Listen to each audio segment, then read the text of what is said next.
বোমা বাঁধতে গিয়ে গুরুতর জখম, এলাকায় চাঞ্চল্য। দেশি বোমা তৈরি করতে গিয়ে বোমা ফেটে গুরুতর জখম হয়েছেন বেশ কয়েকজন ব্যক্তি। ঘটনাটি ঘটেছে শুক্রবার বিকেল নাগাদ মুর্শিদাবাদ থানার অন্তর্গত লালবাগ শহরের বিবেকানন্দ পল্লী এলাকায়।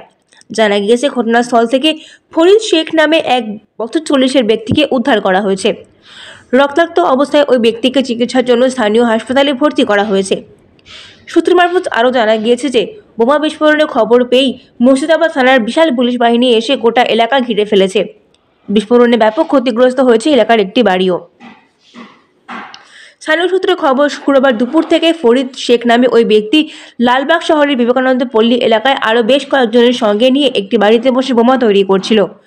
সেই সময় হঠাৎই কিছু বোমা সশব্দে ফেটে যায়, কেঁপে ওঠে গোটা এলাকা। পুলিশ সূত্রে খবর, বিস্ফোরণের ঘটনায় ওই ঘরে থাকা কয়েকজন ব্যক্তি আহত হলেও ফরিদ শেখ ছাড়া আর কাউকে ঘটনাস্থল থেকে উদ্ধার করা যায়নি। জেলা পুলিশের এক আধিকারিক জানিয়েছেন, বহরমপুর থানার শিয়ালমারা এলাকার বাসিন্দা ফরিদ বোমা তৈরি করার একজন অভিজ্ঞ কারিগর হিসেবেই পরিচিত।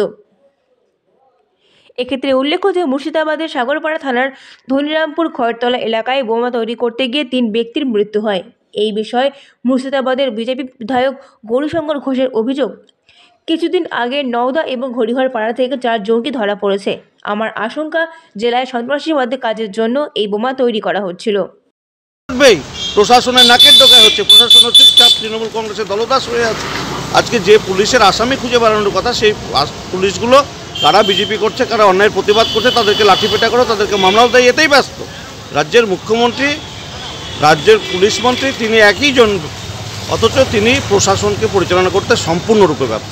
শুধু মুর্শিদাবাদ না, সারা বাংলা বারুদের স্তূপে বসে আছে। যে কোনো সময় জিহাদিদের হাতে চলে যেতে পারে মুখ্যমন্ত্রী, তখন আর রক্ষা করতে বাংলাকে পারবে না। আমি এর আগেও দাবি করেছিলাম, 2022 সাল থেকে বলছি যে মুর্শিদাবাদ, মালদা সহ একাধিক জেলার অবস্থা ভয়াবহ। অবিলম্বে এগুলোকে কেন্দ্রশাসিত অঞ্চলের আওতায় আনতে হবে, তবেই এখানকার মানুষ নিরাপদে থাকতে পারবে। এই যার বাড়িতে বোমা বিস্ফোরণ হয়েছে ও কি তৃণমূলের কর্মী? অবশ্যই তৃণমূলের কর্মী। দেখুন, আপনাকে আমি ছবি পাঠাচ্ছি। তৃণমূলের প্রতিষ্ঠা দিবসে চেয়ারম্যানের সঙ্গে সেখানে স্লোগান দিচ্ছে, পতাকা উত্তোলনে তিনি দাঁড়িয়ে রয়েছেন চেয়ারম্যানের সামনে।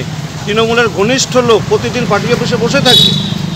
আজকে তৃণমূল তো এই কাজই করাচ্ছে, দুষ্কৃতি তৈরি করো, বোম পিস্তল দাও, ভোটের দিন ভোট লুট করো, আর ক্ষমতায় টিকে থেকে গরিবের টাকা চুরি করো। এটাই তৃণমূলের নীতি, এটাই আদর্শ।